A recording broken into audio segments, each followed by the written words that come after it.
我是赵少康，欢迎你来到 TVBS 少康战情室。在我们想特别来宾，沈富雄委员、林亮君议员、黄伟汉先生、马文君委员、叶元之委员、林国成委员。好，那法国正式承认巴勒斯坦国。他们在联合国开大会之前，那马克宏呢也跑到纽约去因为联合国在纽约嘛哈。那他也正式承认了原来英国等等这些国家，他说呢是时候释放人质。停止战争人质要放，战争要停那很多国家都这次都承认这个巴勒斯坦国这是第一次看到 G7 的成员原来他们基本上都是跟着美国啦因为美国非常支持以色列，尤其川普强烈支持到原来美国还不敢说这个首都迁到耶路撒冷，不是首都，接那个驻美国的大使馆。现在川普就是把大使馆就迁到耶路撒冷就表示支持耶路撒冷。耶路撒冷就是这个等于是首都一样所以你去过耶路撒冷，那个进到里面都很紧张的，哇，里面都非常紧张，因为随时怕因为几个宗教的冲突等等那结果呢，川普就上一任就冲进去了，就表示支持嘛。那现在还是支持大家都认为应该让巴勒斯坦建国，但是川普还是反对。昨天川普还在联合国大会发表演讲，说你支持他建国就是支持恐怖主义跟这个以色列的这个讲法一样，纳坦雅胡的讲法一样。那21号昨天承认就有英国、加拿大、澳洲、葡萄牙，然后呢预备要承认有法国、卢森堡、比利时在很早以前1988年承认就是中国大陆跟俄罗斯，然后呢这个有42国不承认。那基本上都跟着美国那德国好像又要承认了那意大利的这个美国、日本、以色列当然是坚持不肯了那另外呢，这个美国、澳洲、加拿大、葡萄牙大家要注意英国对不起，英国、澳洲、加拿大都是五眼联盟的，都是白人的，Anglo-Saxon 白人的人呢。这些人都以前跟美国都完全站在一起的血浓于水，现在都跟美国不一条路了白宫就说这是奖励哈马斯你们这样做什么意思？奖励哈马斯那另外呢，这个纳坦雅胡火大了，说你们这是奖励恐怖主义，给恐怖主义一个奖赏那以色列说，我非要把哈马斯剿灭以后，战争才结束。只要拨灭哈马斯，我战争就不结束那另外呢，欧盟要给钱。帮助巴勒斯坦重建我们昨天看那个地图这个巴勒斯坦在这个以色列跟地中海这个西南一小块，巴勒斯坦那边要建国那约旦河在中间约旦河西岸在中间那川普还想把它弄下来呢，做观光胜地，因为地中海风光明媚，气候良好那另外呢，新加坡外长说呢，事实有条件承认巴勒斯坦。他们现在那个承认巴勒斯坦条件就是哈马斯要下台，哈马斯要解除武装了不可以让哈马斯去巴勒斯坦执政，不可以让恐怖分子执政，大概是他们的条件。我们看一下。Pour la paix entre le peuple israélien et le peuple palestinien, je déclare que la France reconnaît aujourd'hui l'État de Palestine.联合国大会刚刚开议就爆出如雷的掌声。法国总统马克宏一如预料，在联合国大会宣布法国承认巴勒斯坦国，是 G7 中的第3国。巴黎埃菲尔铁塔还秀出和平鸽跟以巴两国的国旗比邻并立。就在前一天，英国、加拿大、澳洲也相继宣布。We have had in Australia a long-term position on a bipartisan basis of 2 states. One of those states is, of course, Israel.The other, of course, is Palestine. 要解决中东火药库，要靠2国方案，就要先承认有2国。Umkommen. Unsere Haltung ist Ihnen bekannt und ist weiterhin unverändert. 不过，欧洲国家态度其实很分歧，德国、意大利选择按兵不动。Each announcement isolating Israel.Even more, and one can say the United States as well, given so many of its own allies have joined in the call for a state. 美国总统川普周二即将登上联合国大会演说，挺以色列的立场没有动摇的迹象。白宫发言人还补充，川普认为盟友承认巴勒斯坦国就是在奖励哈马斯，对结束战争毫无帮助。老沈怎么看？巴勒斯坦能够建成国吗？以色列会继续反对他吗？是不是建成国不建成国？现在100多国同意啊，同意啊，所以你就是不能和平过日子，要奋斗啊。那这个有时候我觉得，就以色列的问题来讲，我认为台湾不是联合国的会员国，未尝不是一件好事啊。因为如果我们有投票权，我们怎么投？你告诉我，你们怎么投？跟美国投啊。最新的一次，就美国这次投，只有5个国家站在一边，其他都是。所以呢，那5个国家，你看，美国跟以色列几乎可以看成是同一个国家。那其他的国家呢，就诺鲁、帛琉跟巴拉圭，我们的邦交都是我们的邦，这3个都是邦。这3个国之所以没有跟我们断交，因为美国的关系嘛。是啊，所以这3国应该可以看成是美国的附属组织嘛。那我们呢？我们是美国的附属组织吗？这个恐怕比附属组织还不堪呢。那我们台湾最会讲大话，我们就是跟这个从孙总理就讲了，以世界平等、带我之民主共同奋斗，以求贯彻。所以你看我背得多好。那你看这个，我们常常吹你说我们支持的是普世价值，而现在普世价值在这5票这边啊，还是在100-200票那一边，这太奇怪了嘛！现在以色列的所作所为的惨无人道，所谓的一意孤行啊，我们竟然都支持他。我们平常人讲我们不是支持以色列，我们支持美国啊，美国说了算，美国叫我们怎么样，我们甚至也不用表态，因为我们没有权利表态。但是人家去问我们的外交部，我们外交部说现目前没有规划，你要就要，不要就不要。你老早就规划要一路跟着美国走，难道不是这样吗？所以这个没有什么好责备呢。这一点呢，亮君你放心，这一点我站在政府这一边，政府要讲实话，我们不跟着美国走，我们要怎么走？美国不听我们是死翘翘的。所以呢，美国这一点我又跟你的意见不一样，跟乃金的意见也不一样。美国为什么要讲台湾地位未定论呢？就是因为有台湾地位未定论，才有一中原则跟一中政策的差别。差别在哪里呢？在原则跟政策的里面第3项。第3项，一中原则是说台湾是我的一部分。那个政策呢，就说你讲你的，我听到了，但是呢，我不置可否，我走了抹角。你如果还同意他的第3项，很多美国现在挺我们的事情都不能做。比如说我讲简单，你想老共多，我要讲一些亲中言论，看看大家会不会骂我。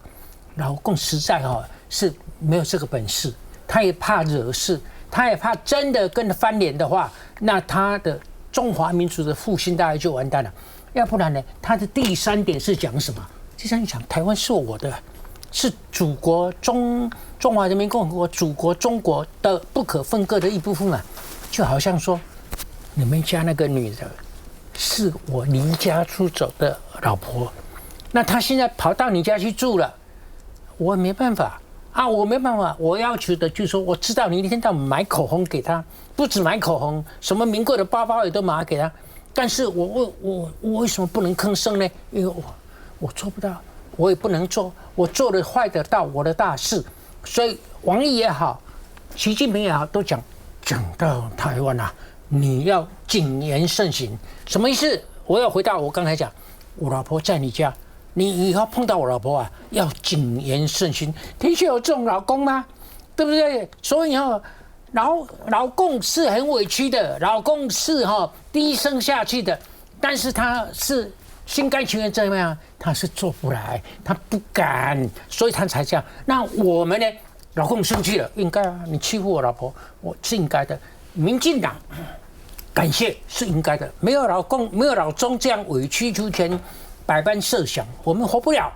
我觉得最麻烦的，今天在这里，你不算，这2位也不是只有你们2位啊，你这个男的跟俊一样生气。我简单讲了，没有台湾前途决定文，国民党也死无葬身之地。你说你以前的老婆，人家送她口红、名牌包，你也送就是啦，你为什么不送？那不很简单吗？谁送？老公也送，你送啊，所以不管谁送啊，老公也可以送，为什么不能送？对台湾好一点不行吗？所以当然可以啊，为什么不行？满手都是口红，那就满手都包包，满手包包，满手也可以卖了，好吧，别扯这东西了。这个国际主流到底我们有没有加入了？台湾被列名说承认巴勒斯坦国，为什么？他把台湾放在大陆那边，所以大陆承认，所以你也承认了。那我们的外交部说呢，这是不尊重我们的主权，把台湾纳入中国哦。但是呢，我们现在还没规划哦，那没规划，那你是要怎样啊？也不敢讲哦。然后呢，昨天放个消息说，我们的天宫飞弹呢，很棒很棒，不需要靠美国。然后什么天宫吧，还是什么强攻，反正一个飞弹，说这是跟以色列很像，而我们又不是抄他的，我们国防跟以色列早就合作很密切了，在几十年就合作很密切了啊。好吧，这个美国现在要全面制裁国际刑事法院，因为呢，国际刑事法要去调查以色列，所以美国就火大了。你们调查什么以色列？说以色列是种族灭绝，哪算种族灭绝？不算。你看国际法院要把杜特地菲律宾的前总统抓起来，就抓他在海牙，美国一声都不吭。但是现在呢，说要调查以色列，美国就要制裁人家了。那这样的话，是不是杜特地应该放掉呢？还是怎样呢？来，我看，因为巴勒斯坦它并没有在联合国有席次。就现在居然有150个国家承认，加上法国 G7 里面已经有3个国家，英国、加拿大、法国。那当然另外4个没有，跟大家报告，美国、德国、意大利跟日本。那德国跟意大利现在是安民不动，日本应该跟着美国走。那我们中华民国呢？我们中华民国现在目前当然是跟着美国。那所以，他没有在联合国里面，却有150个国家承认他，那我们是不是也应该承认他？台湾有人讨论这个话题不多了哈，那因为这个新闻上了以后，大家开始讨论以后，外交部是跟大家报告，就刚那张图哈，就是点了一个这个我画一个箭头，大家懂为什么？因为中国大陆早在10几年前就已经承认巴勒斯坦国了。那巴勒斯坦国跟中国大陆，你承认我了嘛，对不对？所以他就认为说这一块都是承认巴勒斯坦的，在这里中国大陆，那台湾也是绿绿的，所以呢，我们外交部讲说对台湾、对中华民国不尊重。你把我们当成是中华人民共和国一部分，好，那不尊重这也是10几年前的事情，我们应该做什么？我们现在对于世界各国都已经要去承认，因为后续可能还会有，后续可能还会有，那我们应该采取什么态度？因为毕竟这种状况虽然不一样，可是有点类似的，就是说，当国际上面虽然它不在这个联合国里面，而且面对了一个跟以色列的冲突，但是却有国际上大多数的国家愿意承认它的时候，那这种状况我们要不要争取？那我们两岸的问题没有解决好，我们要不要用台湾或是用中华民国重返联合国的名义？这才是我们要去问外交部的。只是外交部对这题并没有讲得非常清楚了，我觉得有点可惜，应该想清楚这个国际注目的议题，我们中华民国的立场是什么？是要还是不要？而不是讲说，他对我们不礼貌而已。好，他对我们不礼貌，那我们要不要承认他呢？现在呢，各国承认他的时候都讲了，说我们为什么要承认他？因为承认了巴勒斯坦国以后，有2国嘛，以色列国跟巴勒斯坦国，然后这样才能够达到和平。这点我是反对的。承认巴勒斯坦就算承认国，也不会和平的。怎么和平啊？以色列跟这个乌克兰跟俄罗斯都是国啊，而这个联合国会员国啊，不照打这个不误。印度跟巴基斯坦不是也是2个国啊，都是联合国，不是也照打？南韩跟北韩也是联合国的国啊，不是照打不误。说巴勒斯坦因为现在打，说巴勒斯坦不是国，以色列欺负他，在巴勒斯坦变成一个国，以色列就不打他了。你以美国跟尼坦雅胡这种态度，你认为巴勒斯坦就算是成立一个国，大家就不打他了吗？和平就来了吗？哪有可能？这是基督教文明跟回教文明，伊斯兰文明在这边冲突得很厉害。这是不是说什么成立一个国不成立一个国就可以打？现在只是说。因为大家原来都不承认巴勒斯坦建国，觉得跟美国走，那后来发觉以色列太不像话，那跟以色列讲不听啊，那好，我只好说我承认巴勒斯坦国，承认他以后，你以色列是不是就停？以色列哪会停？以色列再去更去那个西扩他那个约旦河西岸，一直在那边屯垦，你越搞我越打，而且我越去屯垦，越去打你哈马斯，就变成这样，你这个恶意螺旋、恶性循环。休息一下就回来。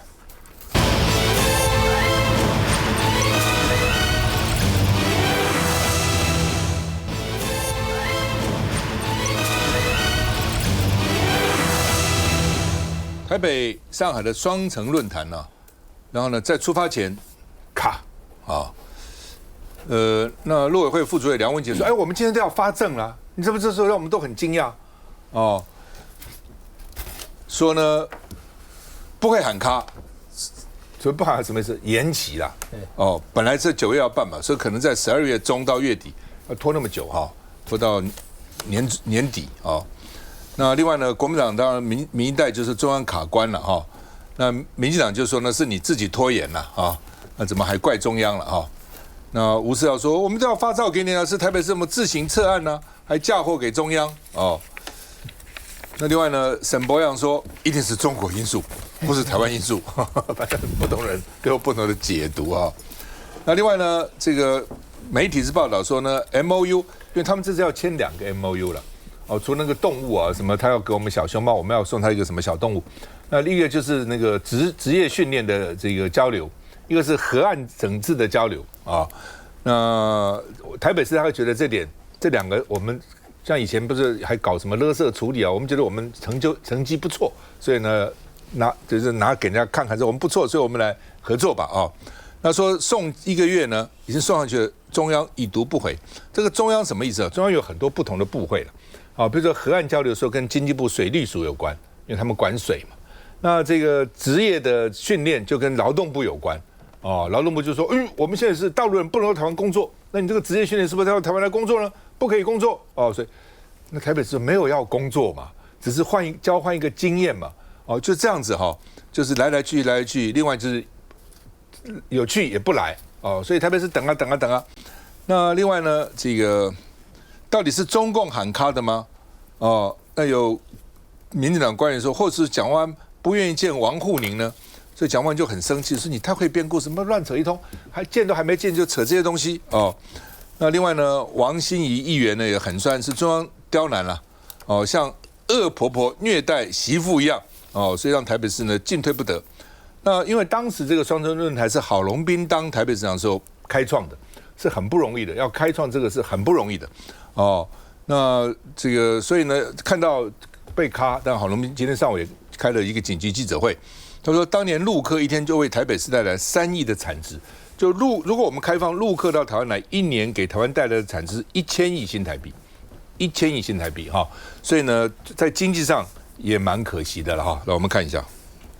就算民进党秘书长徐国勇说没有光复节满满中华民国意象，今年一样还会出现在台北市的街道上，但此刻和上海每年的交流平台双城论坛暂缓9月不办，如今就传出今年聊到上海见哪些人都被中央要求白纸黑字写明，甚至外传是蒋万安不愿意见大陆政协主席王沪宁，所以中共才决定先不举行。这个放话的人太会编故事哦。我想相关的事务性跟技术性的审查和协调都还在进行当中，所以经过今天的评估，我们认为事缓则圆，所以决定不在9月举办。延期原因，绿营直指明明是上海方协调出问题，批评北市又甩锅给中央。蒋师傅如此的轻声细语呢，我想呢，停办的原因呢，而是在上海方面出了状况。如果民进党政府真的认为两岸交流必须进行的话，而不是现在给蒋万安穿小鞋，自家人帮忙爆区双城论坛只是暂缓，中央地方和上海还有得谈。我觉得那个何议员很有意思哦，他的意思说蒋万安因为讲话很客气了，没有骂中央，你为什么背给我？所以一定是上海背给啊，这个想当然了。你要知道哈，地方再怎么样恨哈，也不太愿意跟人去得罪中央，因为中央各种补助款都是中央给的。你如果去参加行政院会，以前我当环保署，我参加行政院会，你就知道，在行政院会那时候还只有2个市哦，台北市跟高雄市2个直辖市，照理讲市场很大了哦，对不对？2个在行政院开院会的时候，假如说院会桌子是这样，它是长方嘛，院长、副院长、秘书长，市长是坐在那个8部2会那个部长之后，也不过就是台北市、高雄坐在那边跟他们一起开会讨论了。从中央的角度，你直辖市又怎样？所以做个直辖市长也是战兢兢，也不太愿意去跟中央吵架嘛。你就是像泼妇骂街一样骂，对他有什么好？所以他很客气。蒋万安有这个客气的人哦，他之所以这么客气，没有这样破口大骂，一定是中共不肯的，就变成这样子哦。来，这个你当过议员，来林委员。我想双城论坛呢，当然是行之有年的哈。这个开办是郝龙斌前市长、柯文哲，还有现在蒋万安。其实这样累积下来已经10几年。那现在的政府啊，我说实在，到底有没有卡关？因为我本身也做民间交流，也申请过，他们通常很喜欢最后一刻才核准，甚至于再补件，甚至于出生年月日要你工作证明，这一张不行，那一张不行，他是用技巧性的拖延，让你到最后啊，你没有办法，非常烦的自动撤案。所以啊，你说中央到底有没有卡关？我很明确告诉各位，真的有卡关。为什么？因为赖政府对于两岸的政策确确实实啊，摇摆不定。等一下口说啊，这个两岸交流啊是一个和平交流，我方不反对，但是等一下，事实上核准的东西又不是那一套，所以这个叫做什么？事实上讲的是这样，但是它是极力封闭式的两岸的交流，所以他们才会讲交流就是统战嘛。其实我在这里要举几个例子啊，我参加过双城论坛，我去看过，我去参观过，这里面有一个，第一个就像刚才赵大哥所讲的，垃圾不落地，他认为值得我们学习呀。人家过来的时候是针对垃圾不落地，他们来做这些交流。所以，那我们过去看什么呢？我们到上海，我那一年去看什么？看他们的社区家户联防。这一家发生事情，一按钮，这个社区大家都知道，有小偷一按就马上知道，这个也是值得我们去学习啊。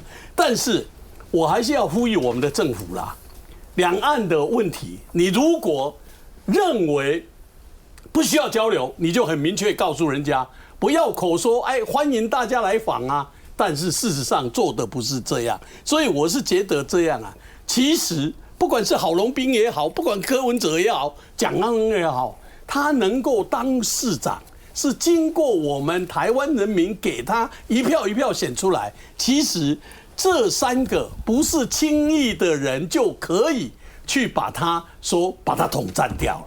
我举个例子，柯文哲他去的时候，两岸的访问之外，市长讲完，龚市长讲完，柯文哲讲对等的地位，这一点每一个市长，包括蒋万安，包括柯文哲，包括郝龙斌，他们都谨守分寸。在这里有一次我记得很清楚，也就是到了昆山，因为我们的那个台商很多，所以那台商是好意，请柯市长，结果他也请那个台商请了一个书记来。那第一个讲话是书记，柯文哲就不讲话了，就请蔡副市长去讲话。但为什么？这是对等的问题。所以我下来我还特别问个柯文哲前市长，他就跟我讲，这是一个对等跟原则的问题。今天我们是市政交流，不是党务交流，所以这个部分，所以我还是要呼吁我们中央政府，不要把每一个市长当成交流就是统战，这一点观念真的要改一改，不然的话，继续这样下去，中央卡关，城市利益会变成牺牲品。亮君。我想在双城论坛举办每年大家都会对于到底要不要去，以及到底要怎么办，大家都会有非常多的意见跟看法。我想在柯文哲任内，在当时台北市议会其实不分党派包含国民党、民进党、民众党以及各个小党当时其实大家也有通过一个决议，就是说如果共机共建持续扰台的话，那么双城举办双城论坛相关的经费就不得动支了。那我想在当时议会这样子的一个立场也展现出来，就是说要交流，这当然是没有问题。可是，如果对方是在恶意的状态底下，那为什么我们要来进行交流呢？那当然，后来柯文哲还是仍然举办。那蒋万安上任接手之后，还是持续的举办。但是，民进党政府有党吗？没有党啊，还是持续举办吗？去年也有办嘛。后来柯文哲在任最后一次，他也有举办嘛。那这一次，其实根据我的了解第一时间其实台北市政府的回应其实他们是讲说什么？他是讲说急事缓办，办得早不如办得好。所以我想，当时不管是林奕华副市长在第一时间回应，或者是台北市政府在昨天早上所发出的这些新闻内容，我想就是我不知道他们遇到什么样的状况。那总之，他们自己撤回，跟陆委会撤回了这样子的一个访团申请。那结果呢，却看到蓝营议员出来跳脚来抨击陆委会。我只能说，民进党真的是满头问号就是说现在。